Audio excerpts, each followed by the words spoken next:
AJ. I'm a sophomore public health science major with a minor in global poverty. So today I'll be talking to you guys about my project Right Place, Right Time, which I started last semester to help provide contraceptives to women in Africa because of the need over there, and this was to reduce certain issues like economic problem, education among women, and just to give them a chance start in life. For the second semester, we had to fight for an issue that we were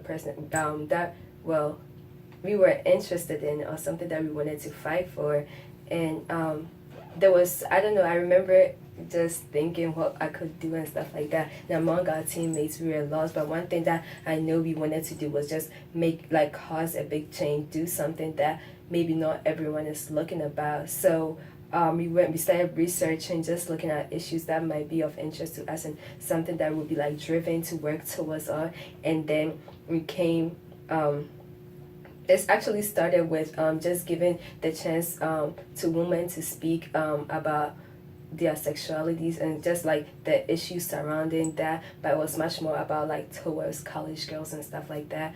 Aside from their sexuality, stuff that is being pinned down to, it came down to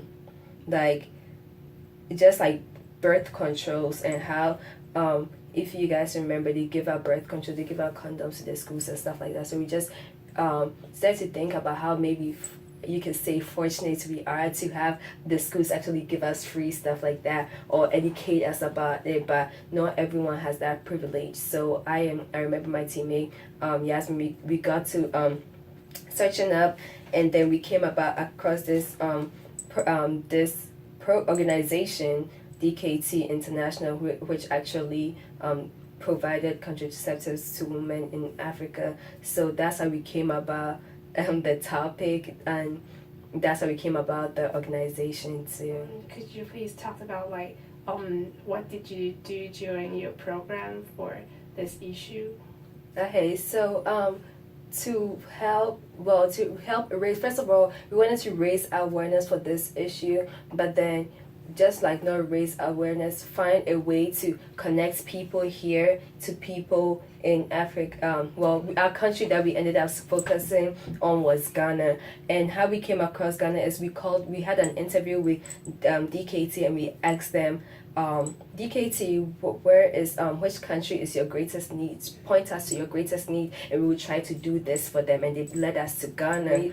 We basically raised money for DKT to use to provide the contraceptives. While we couldn't personally buy the contraceptives for them, DKT would take the money, convert it into Ghana cedi, that's the currency they spend over there, and which makes it a lot more, and use that to make their own brand of contraceptives. The common ones they were gonna give was condoms, so, and also provide education, sex education and stuff like that. So they convert it into that, and they actually sell it for cheap than the other brands in Ghana. So that actually encourages women to buy it.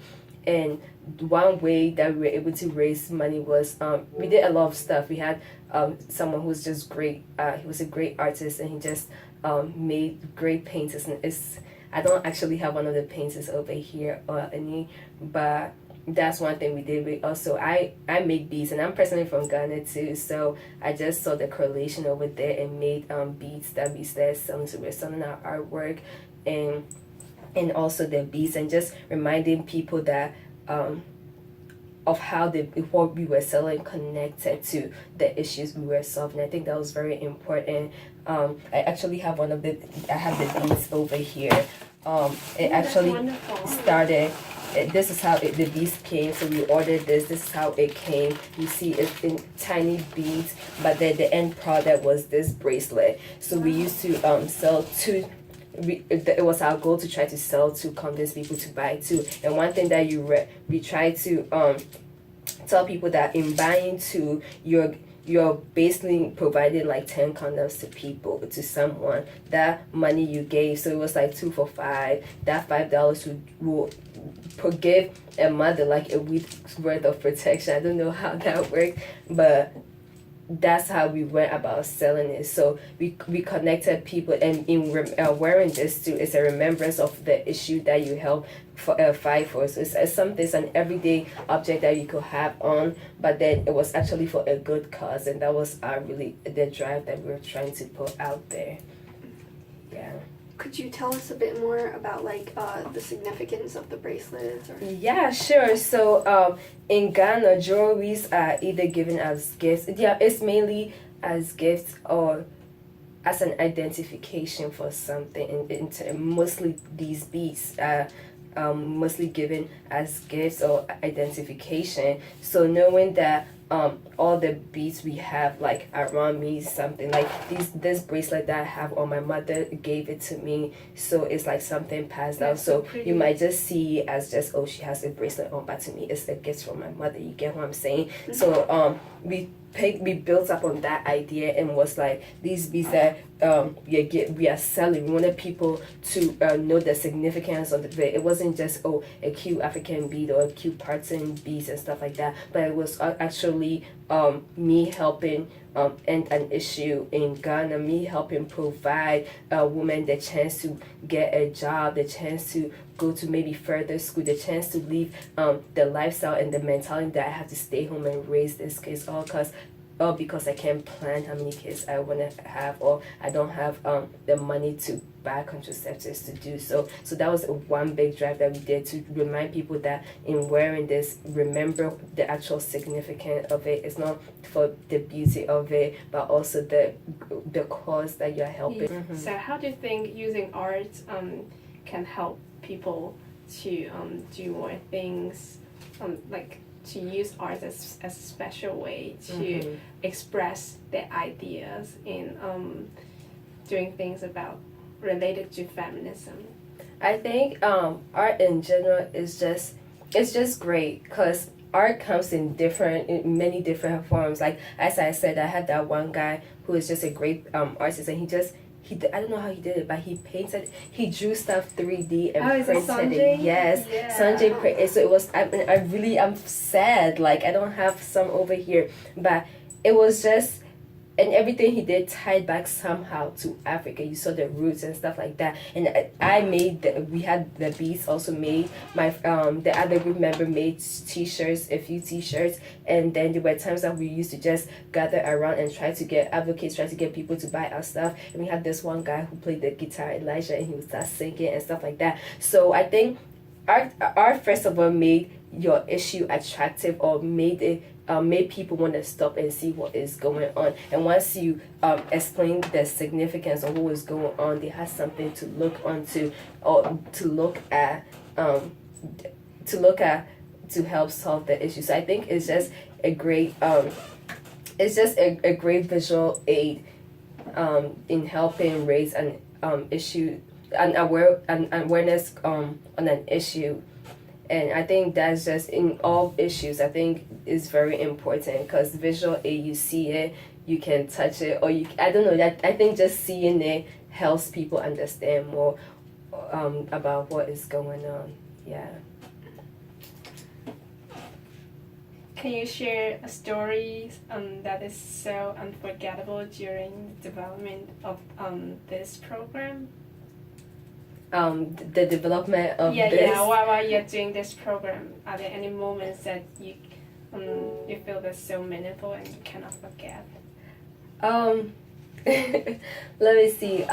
So we ordered our beads, and we ordered our beads from China, but it wasn't gonna come in on time, so we ordered a second set of beads, and once again, all had to do with budgeting and planning and stuff like that. So the first one came in, and we had scheduled a day to go out and advocate for our team. So I remember it was like, mind you, we are all students, so we have work to do. So we do our work, and it's like 12, and we have like 500 beads left, so we have 500 beads now that we have to convert into bracelets, right?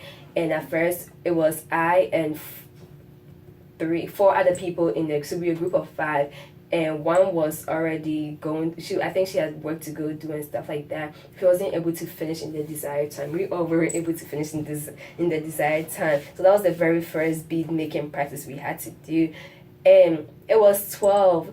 and I mean we had beats to do, and we also had to sleep for class and stuff like that. So I remember Eastern Floor Eastern Floor 2, we all just gathered up, and just 5 of us, well 4 of us, because the other one was missing, we started making beats. And then people will pass by and they'll be like, oh, what are you doing? And we would tell them that, oh, this is for this project, we are trying to help solve this. And they'll actually listen to what we are saying, and they'll be interested. They offer to help, not because we're just sitting there at 12 a.m.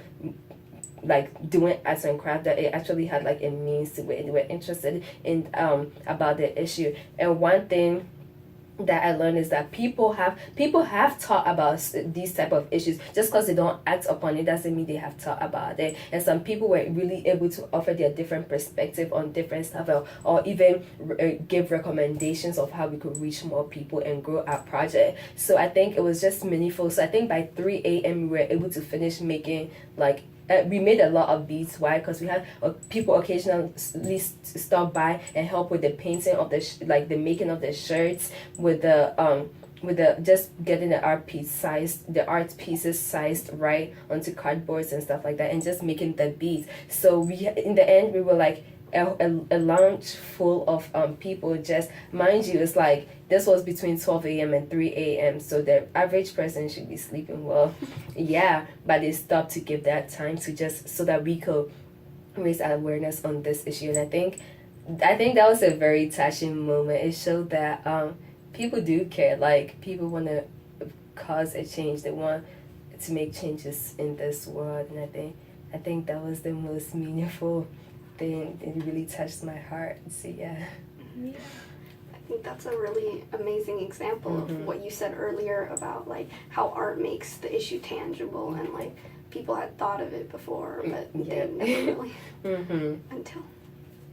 Yeah. Do you want to tell about like how much effects you made after this project? Like.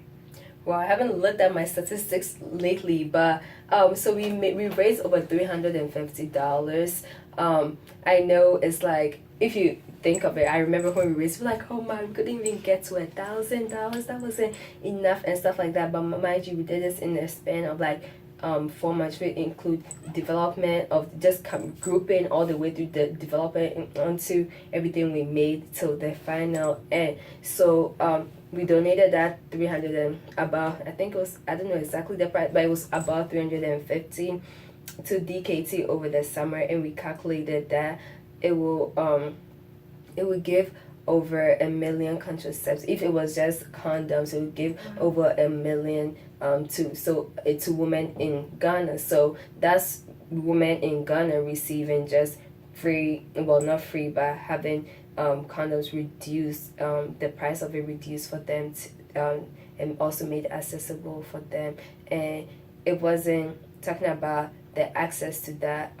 It wasn't just in the cities that we wanted it to reach, but mainly the villages and stuff, because that's where they were struggling with their population growth, and that's where they had the mentality that women had to do this and stuff like that. And since they had their children, they had to raise them. And mind you, having kids is not a bad thing, but the fact that they don't have the chance to plan, and the kids are just there, so they have to take care of them. But if they're able to plan it, then they will also have the chance to start their own business, like go to school, just have a job. And it's a way to empower women. So after 4 years I'm gone, but I want this I want it to be remembered. And I know it won't stop right here. I know it's a movement, it's gonna keep on going and stuff. Yeah, because this issue won't just stop in here after your project's done. And then, yeah, that's a good idea that you can have more people to get involved and then to make it a bigger organization. And then to get more people fighting for it.